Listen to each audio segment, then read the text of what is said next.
Selamat datang di Virtual Spoiler. Jangan lupa like, komen, subscribe, dan follow. Chapter 600. Undangan. Bitan melirik Little Gourd dan berkata dengan nada acuh tak acuh. Tuan Muda Yun, kami juga sangat tertarik dengan besi bintang dingin surga utara. Namun, kami tidak memiliki cukup harta untuk menukarnya saat ini. Jika Anda tertarik, bagaimana jika Anda ikut dengan kami ke Pulau Kebebasan? Tuan Pulau Hong pasti akan bersedia membelinya langsung dari Anda. Aku tidak tertarik pada apapun selain elemen bermutasi tipe air, kata Little Gourd dengan tenang. Lagi pula, jika aku mengikuti kalian ke Pulau Kebebasan, menurutmu aku bisa mendapatkan harga yang lebih baik. Jika memang ingin berdagang, minta saja Tuan Pulau Hong kalian datang sendiri ke sini. Sungguh tidak tahu tempatnya. Bitan mendengus dingin. Dia lalu mengalihkan pandangannya ke orang-orang di sekitarnya, menunjukkan niatnya yang tulus untuk tetap melanjutkan transaksi. Yang Ping bertanya, manik-manik giok es ini memang luar biasa. Bahkan bagi seorang martial supreme seperti saya, manfaatnya akan sangat besar. Saya penasaran, bagaimana cara kalian ingin menukarkannya? Satu manik giok es untuk satu bahan tingkat 7, jawab Bitan. Harus dengan pertukaran yang setara. Harga ini terdengar masuk akal, tetapi menukar terlalu sedikit rasa sia-sia, sementara menukar terlalu banyak juga bukan pilihan. Dia bahkan merasa pertukaran ini tidak terlalu menguntungkan. Satu-satunya yang benar-benar tergoda adalah Yung Xiao. Jika dia bisa mendapatkan manik-manik giok es ini, itu cukup untuk meningkatkan kekuatannya beberapa bintang. Tanpa ragu, dia meminta Little Gourd untuk bertanya, apakah kalian berdua bersedia menukarnya dengan Metastone? Bagaimanapun, Metastone dapat digunakan untuk dengan mudah membeli berbagai bahan mentah dari kamar dagang. Tidak masalah, kata Bitan. Namun manik-manik giok es ini bukan barang tingkat 7 biasa. Harganya 5 juta batu primordial kelas menengah per manik. Bibi Jiu tertawa kecil. Bahan tingkat 7 biasanya bernilai antara 2 hingga 5 juta. Jika hanya menjual 1 atau 2 manik, harganya mungkin tetap tinggi. Tapi kalau jumlahnya mencapai ribuan, maksudnya jelas. Semakin langka suatu barang, semakin mahal harganya. Tetapi dengan jumlah yang begitu besar, nilainya pasti akan menurun. Dengan nasihat ini, dia juga menunjukkan niat baiknya kepada Yung Xiao. Berapa totalnya? Tanya labu Little Gourd. Beri aku angka bulat. Aku ingin semuanya. Apa? Semua? Bitan terkejut, tetapi segera teringat pada besi bintang dingin surga utara yang dimiliki Yung Xiao. Bahkan sepotong kecil dari logam itu sudah cukup untuk membeli seluruh manik giok es ini. Setelah berpikir sejenak, dia berkata, aku memiliki total 2,500 manik giok es. Jika Tuan Muda Yun menginginkannya, harganya 12 miliar batu primordial kelas menengah. Setuju. Little Gourd langsung menyetujuinya, dan keterus-terangannya membuat semua orang terkejut. Namun aku tidak membawa batu primordial sebanyak itu. Aku perlu menukar sesuatu. Tidak masalah. Aku akan menunggu, kata Bitan santai. Yung Xiao memiliki sekitar 10 miliar batu primordial, tetapi jika dia menghabiskan semuanya, dia akan langsung jatuh miskin. Setelah mempertimbangkannya sejenak, dia mengeluarkan sepotong logam Skyshine seukuran ibu jari dan meletakkannya di tangan Little Gourd. Ini dia, kata Little Gourd. Benda ini bisa saja dilelang di kamar dagang manapun, tapi karena waktunya mepet, mari kita lakukan penawaran sekarang. Tenshou Imperial Gold tampak seperti sepotong batangan emas di tangan Little Gourd. Selain warnanya yang keemasan, tidak ada hal lain yang menonjol darinya. Oh, apa ini? Gengsing merasa penasaran, tetapi tidak langsung bereaksi. Di sisi lain, ekspresi Bibi Jiu berubah drastis, dan dia kehilangan ketenangannya. Tuan Muda Yun, bolehkah saya melihatnya lebih dekat? Tentu saja, jawab labu Little King Kong tanpa ragu. Bibi Jiu melangkah maju. Sebagai seorang wanita yang bermartabat dan berkelas, sikapnya yang tiba-tiba begitu antusias mengejutkan banyak orang. Jari-jarinya menyentuh logam Tenshou, dan pupil matanya langsung menyempit. Dengan nada serius, dia berkata, Tuan Muda Yun, apakah Anda bersedia menjual ini kepada saya secara pribadi Saya jamin harganya akan memuaskan Anda. Meskipun keluarga Mei bukan keluarga besar, kami telah bekerja sama dengan serikat pedagang selama bertahun-tahun dan memiliki cukup sumber daya untuk membelinya. Bibi ke-9, ini tidak adil, kata Li Feiyu dengan nada protes. Anda sudah tahu apa ini. Seharusnya Anda memberitahu kami semua dan membiarkan kami bersaing untuk mendapatkannya. Benar, bukankah ini merugikan kami? Beberapa orang mulai mengeluh, tetapi di balik protes mereka, rasa ingin tahu terhadap logam kecil itu semakin besar.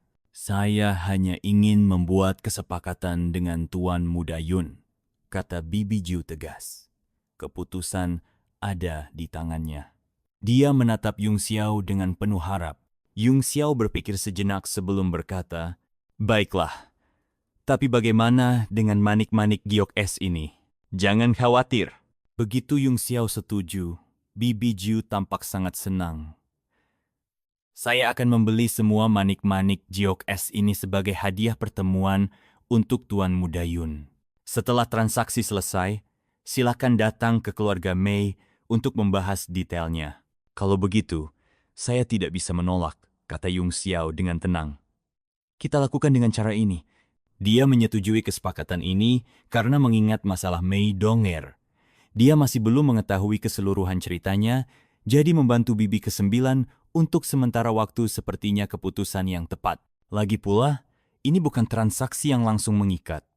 Jika nantinya ada sesuatu yang mencurigakan, dia masih bisa membatalkannya. Semua orang tampak kebingungan, tetapi satu hal yang mereka pahami, logam kecil seukuran ibu, jari di tangan Yung Xiao jelas, bukan barang biasa.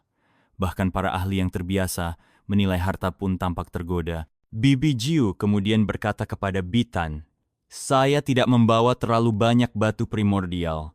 Saya hanya memiliki 2 miliar. Bisakah itu dianggap sebagai deposit? Jika kalian masih merasa ragu, saya bisa menggunakan barang lain sebagai jaminan." "Tidak perlu," jawab Bitan. Kata-kata Bibi ke-9 tentu dapat dipercaya.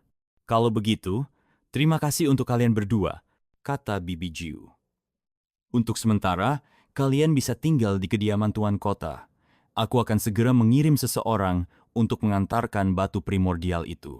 Setelah memberikan beberapa instruksi kepada pelayan cantik di sampingnya, pelayan itu segera bergegas pergi. Yung Xiao maju dan dengan tenang memasukkan lebih dari 2.000 manik-manik giok es ke dalam tasnya. Setelah itu, dia kembali berdiri di belakang Little Lord dengan ekspresi datar. Namun, tatapan orang-orang yang tertuju padanya menjadi semakin rumit.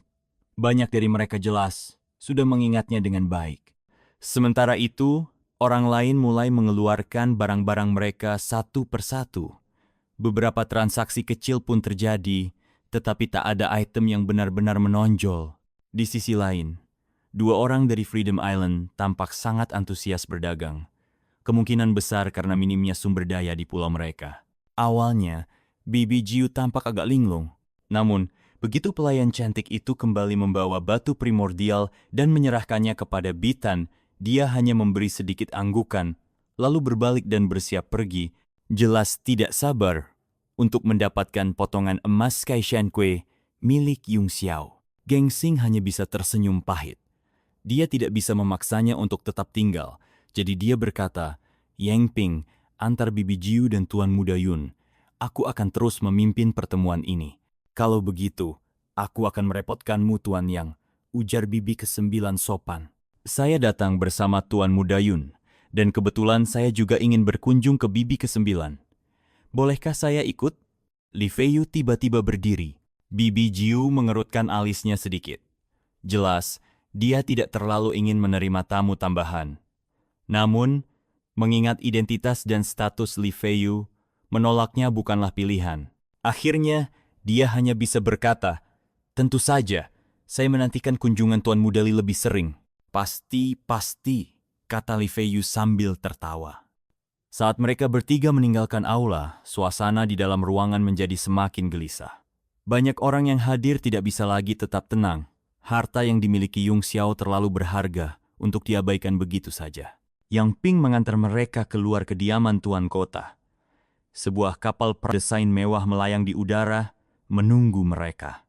Kapal itu mungkin bukan kelas tertinggi, Tetapi tampilannya sangat elegan dan anggun, menyerupai ruang kerja wanita yang dipenuhi aroma manis. Tak banyak orang di dunia ini yang bisa menaiki perahu Phoenix milik Bibi ke-9.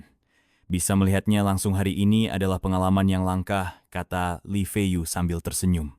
Tuan Muda Li, kalau engkau ingin melihatnya, kau bisa datang kapan saja, jawab Bibi Jiu dengan terkekeh. Bagaimanapun, ini hanya alat transportasi biasa, bukan kapal Nuh. Tak ada yang istimewa untuk dilihat. Li Feiyu tiba-tiba mengerutkan alisnya. Ngomong-ngomong, aku mendengar kabar bahwa kapal Nuh telah muncul dan sudah menemukan seorang pemilik. Apakah itu benar? Bibi ke-9 pernah mendengarnya? Mendengar itu, hati Yung Xiao sedikit tergerak. Ia tetap diam dan mendengarkan dengan saksama. Ye Fen telah memperoleh kapal Nuh. Meskipun sebagian besar orang yang mengetahui hal ini telah mati, tidak ada rahasia yang benar-benar tersembunyi di dunia ini. Hanya masalah waktu sebelum kabar itu menyebar. Aku memang pernah mendengar tentang ini, kata Bibi Jiu. Tapi ini bukan pertama kalinya berita tentang kapal Nuh beredar. Setiap kali muncul, selalu berakhir sebagai tipuan. Tapi kali ini, rumor itu terlalu besar dan terdengar meyakinkan. Seolah-olah memang benar, ujar Li Feiyu. Selain itu, tampaknya ada kaitannya dengan bencana yang menimpa Tang Jie dari 4 sekte ekstrem. Bibi Jiu merenung sejenak lalu berkata, "Oh, mungkinkah Tang Jie telah memperoleh kapal Nuh? Bibi Jiu, kau pasti tahu bahwa kunci yang kapal Nuh selalu berada di tangan serikat pedagang. Mungkinkah kali ini 4 sekte ekstrem yang memegang kendali?" Li Feiyu menghela napas dan berkata, "Ai, inilah yang membuatku pusing. Butuh terlalu banyak waktu dan energi untuk mencari tahu kebenarannya. Aku merasa bahwa dunia seni bela diri semakin tidak stabil. Jika rumor ini benar, maka ini adalah peristiwa terbesar kedua setelah runtuhnya Gunung Meru di wilayah selatan." Dia kemudian menoleh ke Yung Xiao dan berkata, "Tuan Muda Yun, apakah engkau pernah mendengar tentang ini?" Yung Xiao hanya menatapnya dengan ekspresi aneh. Sementara itu, Little Gourd berbicara dengan suara dalam, "Aku belum pernah mendengarnya." Bagaimana mungkin kami mengetahui sesuatu yang bahkan toko harta karunmu yang tak terhitung jumlahnya pun tidak yakin? Kata-katanya memang benar. Meskipun Yung Xiao secara pribadi terlibat dalam kedua insiden itu, dia tetap tidak pernah mendengar tentangnya. Benar juga, kata Bibi Jiu sambil tersenyum. Serikat pedagang memang tempat dengan informasi paling luas di dunia. Dia kemudian menatap Little Gourd sebelum beralih ke Yung Xiao dan berkata dengan senyum penuh makna, "Tuan Muda Yun, aku tahu kau yang asli, jadi kau tak perlu berpura-pura di depanku." Kemampuan keluarga Mei dalam mengenali harta karun tidak tertandingi. Boneka ini jelas merupakan harta karun tertinggi, bahkan memiliki kesadaran spiritual. Meskipun hanya harta karun peringkat 8, nilainya tidak kalah dengan harta peringkat 9. Yung Xiao tidak terlihat terganggu. Dengan senyum tipis, dia menampar Little Gourd dengan telapak tangannya, mengembalikannya ke dalam tubuhnya, lalu berkata dengan santai, "Bagus, sekarang aku tak perlu berpura-pura lagi." Itu melelahkan. Mereka bertiga saling berpandangan dan tertawa, lalu berubah menjadi seberkas cahaya dan terbang menuju kereta Phoenix. Begitu masuk, mereka mendapati kapal itu memiliki bangunan dan ruang giok di dalamnya. Dipenuhi berbagai jenis bunga spiritual, tumbuhan langka, serta bebatuan aneh. Sejumlah pelayan cantik berlalu lalang. Ada yang bermain dengan bebatuan, ada yang memangkas tanaman dan bunga, menghias kapal perang itu hingga tampak seperti taman kecil. Yung Xiao dan Li Feiyu saling pandang dan tersenyum kecut. Hanya seorang wanita yang memiliki pemikiran untuk mendekorasi kapal seperti ini. Keluarga Mei selalu muncul di pelelangan di berbagai tempat dengan perwakilan laki-laki, dan kebanyakan dari mereka sudah tua, kata Yung Xiao penasaran. Tapi kenapa semua orang di sekitarmu adalah wanita, Bibi ke-9, tidak ada laki-laki? Terima kasih sudah mendengarkan Virtual Spoiler. Sampai jumpa di pembahasan berikutnya.